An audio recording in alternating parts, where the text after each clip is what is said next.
السلام عليكم تلاميذ الصف الثاني. نكمل درسنا في جدول الضرب. اليوم هناخده جدول ضرب 3. كيف ما خدينا في جدول ضرب 2 طريقة القفز اللي هي التكرار بعدد مرات الجدول أو بعدد المرات اللي احنا نعرفوا بيهن جدول الضرب. يعني جدول ضرب 2 عدد المرات حيكون 2، جدول ضرب 3 عدد المرات حيكون 3، يعني كل مرة نزيدو بتلاتة، 3 مجموعات حيكون 3 3 3 3. يعني كيف؟ يعني لو مجموعة واحدة حتكون كل مجموعة واحد حيكون 3، مجموعتين حيكون 3 و3 6، بعدها 6 7 8 9 9، بعدها 12، هنا كم مجموعة؟ 4، مجموعة الخامسة 12 زيدوها 3 15، المجموعة السادسة 18، المجموعة السابعة 18 و3 21، المجموعة الثامنة 24، المجموعة التاسعة 24 قلنا اللي قبلها و3 27، والأخيرة اللي هي رقم 10 30. ممتاز. نشوفوا فرحان يدير في نفس الفكرة اللي احنا درناها، كل مجموعة ب3. فرحان عنده بطاطا وهي قاعدة في الصينية، نشوفوا فيها عنده كم صينية؟ عنده 4 صينيات، وكل صينية فيها 3 بطاطات، يعني التلاتة هذه تكررت كم مرة؟ 3 و3 و3 و3، 4 مرات. يعني المرة الأولى 3، المرة الثانية 3 و3 6، المرة الثالثة 9، المرة الرابعة 12. إذن 2 أو 4 ضرب 3 يساوي كم؟ 1 2 3 4 12. ممتاز. يعني 4 قفزات حيكون كم؟ 12. يقظان نفس الشيء، عنده 8 قطع من الورق، عنده 8 ورقات، كل ورقة فيها 3 طوابع بريدية. كم طابع مع يقظان؟ يعني كل ورقة فيها 3 طوابع، وهن كم؟ 8 أوراق. معناها هذه التكرار، تكرار معناها جدول ضرب، يعني 8 ضرب 3، الثلاثة هذه تكررت 8 مرات. نديروا بيدينا المرة الأولى 3، الثانية 6، زيدوا 3 أخرى 9، زيدوا 3 أخرى 12، 12 و3 15، زيدوا أخرى، بس نطقناش 8 احنا، حطوا في يدنا 8 نبدأ نحسبوا. طقينا عند 15 اللي هي 5 أصابع، 6 حيكون 15 3 كم؟ 18، 18 و3 اللي هي 7 أصابع، 18 و3 كم؟ 21، 8 أصابع، 21 و3 24، معناها 8 ضرب 3 حتساوي 24.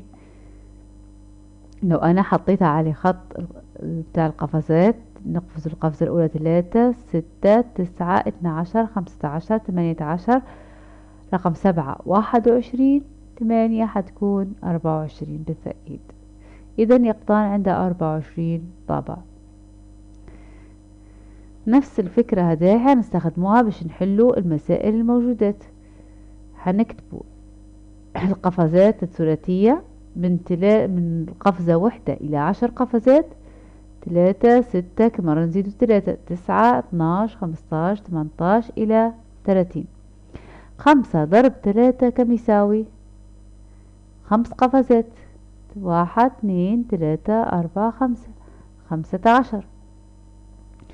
9 ضرب 3 هي نفسها 3 ضرب 9 طبعا، حنلقوهن انهن 9 قفزات، 1 2 3 4 5 6 7 8 9، 27.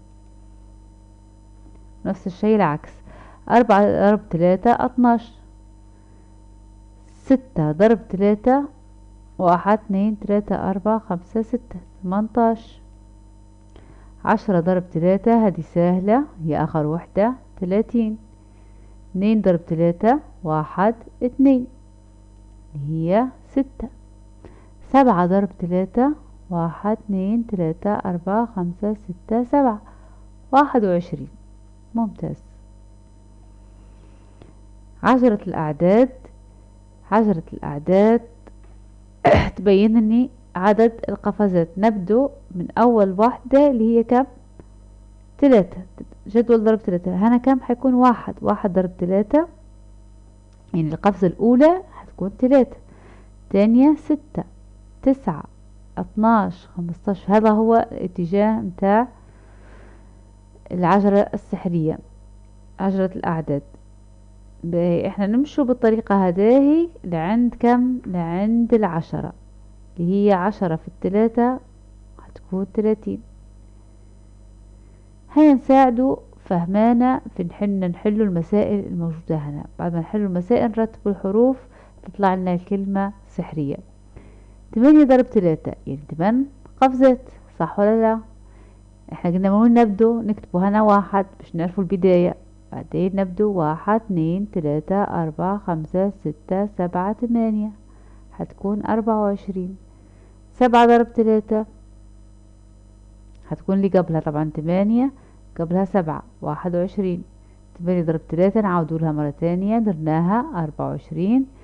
7 ضرب 3 نعودوا لها مرة ثانية 21. 9 ضرب 3 9 نبدو قلنا من هنا 1 2 3 4 5 6 7 8 9 27. 5 ضرب 3 هنا الأولى 3 6 9 هذه 3 قفزات. 4 قفزات 12. 5 قفزات 15. 6 قفزات اللي هي بعدها 6 ضرب 3 هتكون كم؟ 6 ضرب 3 18. 3 ضرب 3 سهلة 1 2 3 3 و3 و3 9. هتكون لنا كلمة نكتبوها حسب كل رقم. 24 مقابلة س، 21 مقابلة لام. نطلعوا الكلمة ونقروها، هي حاجة حلوة يحبنها البنات يلبسنها. شوفوا شن هي. هذا جدول ضرب رقم 3. هيك احنا فهمنا ان شو معنى الضرب اللي هو التكرار. يعني تكرر في مجموعات. يعني لما نقول 1 ضرب 3 معناها مجموعة واحدة تتكون من 3. لما نقول 2 من 3 معناها 3 في منها 2. 3 و3 6. 3 في 3 معناها 3 هداهي في منها كم؟ في منها 3 مجموعات. 3 و3 و3 9. وهكذا. 4 ضرب 3 12. 5 ضرب 3 15. 6 ضرب 3 ممتاز. 7 ضرب 3 8 ضرب 3 24. كل مرة نزيدوا في 3 على الرقم اللي قبله. كل مرة نزيدوا مجموعة، وكل مجموعة هي عبارة عن 3. 9 ضرب 3 10 ضرب 3 تساوي 30. ممتازين. توا نقدروا نحلوا التدريب رقم 3 الموجود عندكم. هنعدوا فيه تسلسل ثلاثي، كل مرة نزيدوا 3 ونشوفوا الأرقام الفراغات اللي موجودة، وباستخدام التسلسل اللي عندي نقدر ندير جدول الضرب. نحله 4 ضرب 3 6 ضرب 3 ونكتب الناتج بتاعه. شكرا لكم وانتم كنتوا شاطرين، وان شاء الله نبدو في درس جديد في الدرس السابع في الدرس الجاي بإذن الله. مع السلامة.